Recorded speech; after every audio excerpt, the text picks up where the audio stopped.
Nikita Mazepin's rookie season in Formula 1 was truly one of a kind, featuring more spins than there are letters in the alphabet and a series of questionable antics off the track. Despite all this, he was a ray of sunshine, giving us arguably the memorably turbulent debut season in the sport's history. Now you might wonder, if he was that bad, how did he even get to Formula 1? Well, that's quite a story. The European F300 high-tech team turned heads when they quickly dubbed Nikita Mazepin as the next big thing after only a few tests. This decision seemed less surprising when his father, Dmitry Mazepin, stepped with a substantial sponsorship deal, securing his son a spot on the team for the 2016 season. Despite this backing, Nikita finished the season at the bottom of the standings.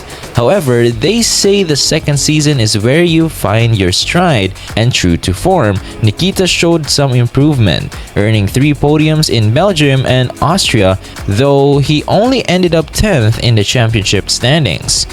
Despite these underwhelming results, everyone loves a good comeback story, and Nikita attempted just that in the GP3 series.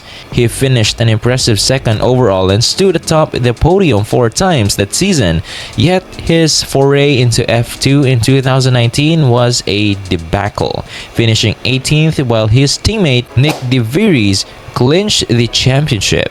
Seeking redemption, Nikita returned to high-tech for another attempt at F2 success.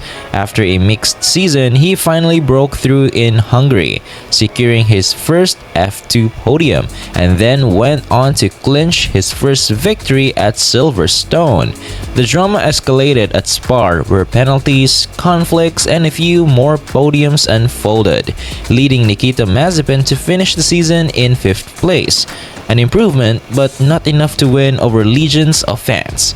Nevertheless, in 2021, he inexplicably landed a seat with the Haas F1 team, heavily backed financially by Oralchem and his father Dmitry Mazepin. Nikita's tenure with Haas started tumultuously.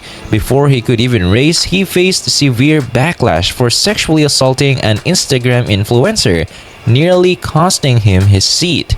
Yet he made it to the Bahrain Grand Prix, his debut race, where he crashed spectacularly on the 3rd corner, turning his car into what fans dubbed as a metal pancake, giving rise to the nickname Maz's Spin. The incident was immortalized on Netflix's Drive to Survive, where Haas team principal Guenther Steiner, known for his straightforward style, did not hold back in his comments about the crash. The show captured these moments vividly, enhancing Mazepin's notorious reputation.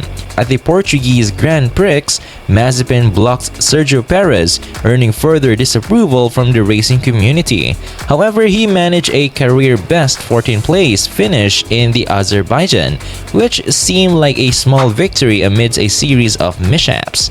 His antics continued throughout the season, including a contentious moment at the Hungarian Grand Prix, where he veered off into the barriers, and at the Belgian Grand Prix, where he surprisingly recorded the fastest lap during a rain-soaked race that saw only one official lap under the safety car. Mazepin's relationship with his teammate Mick Schumacher was also fraught. A disagreement escalated during the Dutch Grand Prix after Schumacher passed him during qualifying, which led Mazepin to publicly express his frustration, claiming he despised people who were cheeky in battles for position. This incident even drew criticism for Schumacher's family, questioning Mazepin's suitability as an F1 driver. In the chaotic world of F1, Nikita Mazepin's journey continued to be a roller coaster of incidents and apologies. At Monza, Mazepin seemed to mistake the race for a bumper car arena when he attempted a risky maneuver down the inside of Mike Schumacher, causing Schumacher to spin. This move, in a desperate bid for the 15th position, earned him a 5-second penalty, and the team radio famously blared, "Box, Nikita, box." And we have a 5-second penalty, 5-second penalty.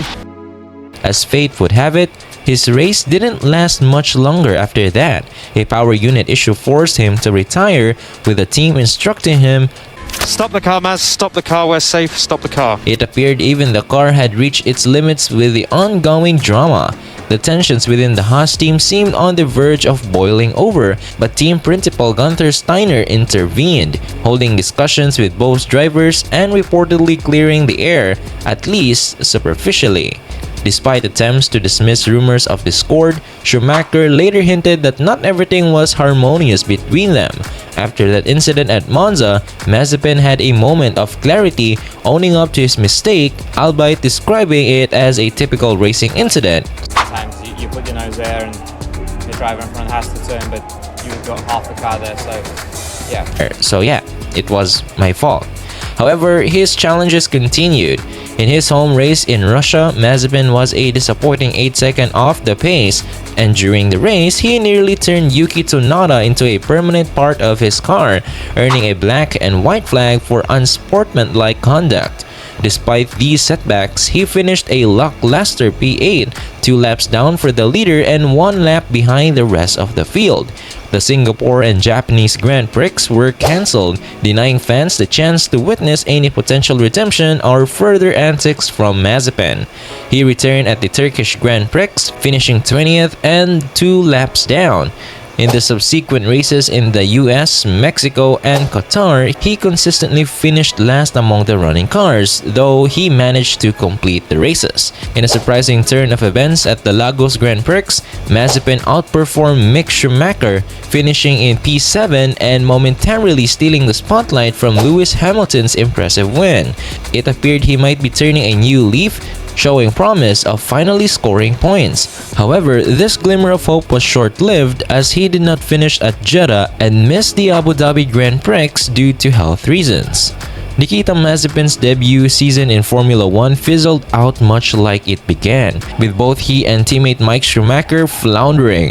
Mazepin managed to edge out Schumacher just 3 times, and when it came to qualifying, he was so far behind it might as well have been a different sport, trailing by an average of over 9/10, a veritable eon in F1 terms.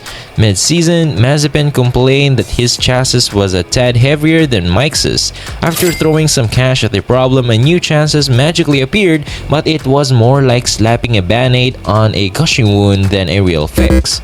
By season's end, the stats were bleak. 0 points, a whopping 22 spins in 21 races, only 1 finish better than 17th, and 5 retirements. It was like he had collected all the infinity stones of racing mishaps. And where do you think 0 points lands you in the championship standings? You might guess 20th, but no. He managed 21st in the 20-car championship, thanks to Robert Kubica's brief stint at Alfa Romeo matching Mazepin's best race finish.